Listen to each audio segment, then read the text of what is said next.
Welcome to a special online episode of the High School Football Frenzy. College football on Fox 43 pushes us way back, so we are putting together this edition of the Frenzy on a busy night of district championship games and state playoff games. 3 district champs are crowned tonight, and we start our coverage with Evan Brooks at the District 3 6A title game between Harrisburg and Manheim Township. It's a rematch of last year's District 3 6A championship game. This time, the Harrisburg Cougars visit Manheim Township. Big play early on for the home Blue Streaks. Harrisburg back to punt, but it's tipped and recovered by Manheim Township in good field position. Then it's easy pickings in the red zone. Quarterback Hayden Johnson punches it in from 1 yard out for the first score of the game. Coach Mark Evans likes what he sees early on. Then it's the Blue Streaks on the move again. Hayden Johnson buys time in the pocket, scans the back of the end zone, and fires a laser to Asher Wolf for the touchdown. And it's 14-0 Manheim Township early. Harrisburg would need a spark to get back in it, and they would get it. Manheim Township on the move. Johnson's pass complete over the middle, but big hit by Nehemiah Yule causes the fumble, and Harrisburg recovers. Then the Cougars capitalize. Yule on the defensive end, now on the offensive end. Strong run reaches over the goal line. The refs come meet about the play, confirm the touchdown as the Cougars get on the board. To the second half we go. 2 more quarters to determine a 6A champion. The Blue Streaks go right back to work. Hayden Johnson pulls out the do-it-yourself kit, finds some daylight right up the middle, and sneaks it into the end zone. And it's Manheim Township 28-13. But here comes the run for Harrisburg. First is Sean Lee on the QB keeper from 1 yard out, and that cuts the lead to 15. Then it's Yule again on the carry right up the gut as he walks into the end zone for Harrisburg. And just like that, it's a 1-score game.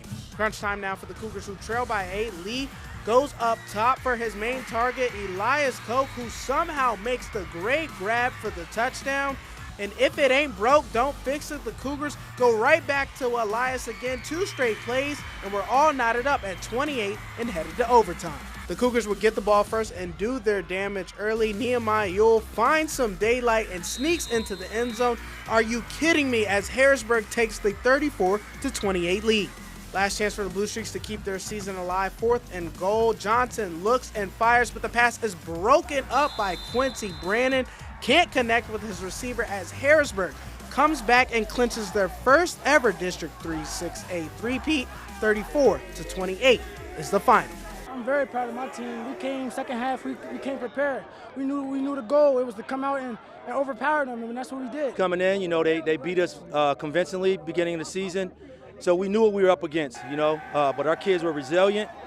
They just kept fighting and fighting and fighting, and we came through in the clutch and took care of business.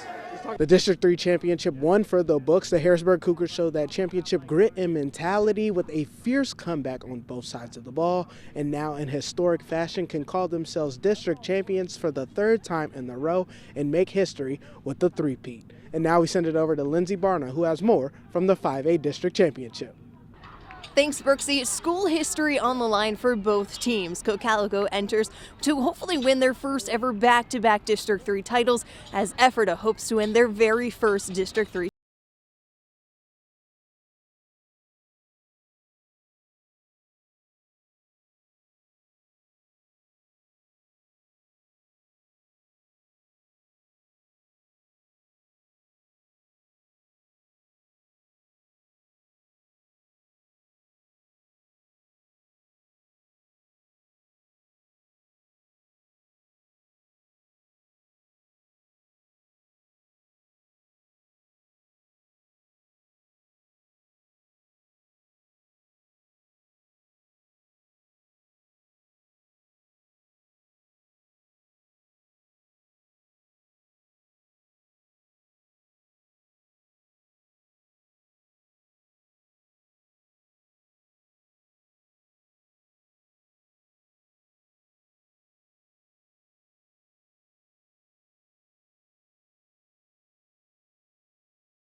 Bishop McDevitt's Rocco Ortenzio Stadium. Some District 3 4A hardware on the line between two teams that are pretty used to this high-stakes matchup. 34 combined titles. The Crusaders host the Manheim Central Barons. The undefeated Crusaders looking for their third straight title, while the Barons aim to spoil the party. And they draw blood first. First quarter, Barons within the 5. Handoff to senior back Michael Torres. He punches it in. Barons go up 7-0. And from here, it was a defensive battle. After a great Crusaders punt, Barons on their own 1. Snap taken by QB Zach Hahn. Swarm of McDevitt defenders get him. That's a safety. The Crusaders pull within 5. Home crowd absolutely loves it. Barons possession again, this time Hahn in the pocket, looking.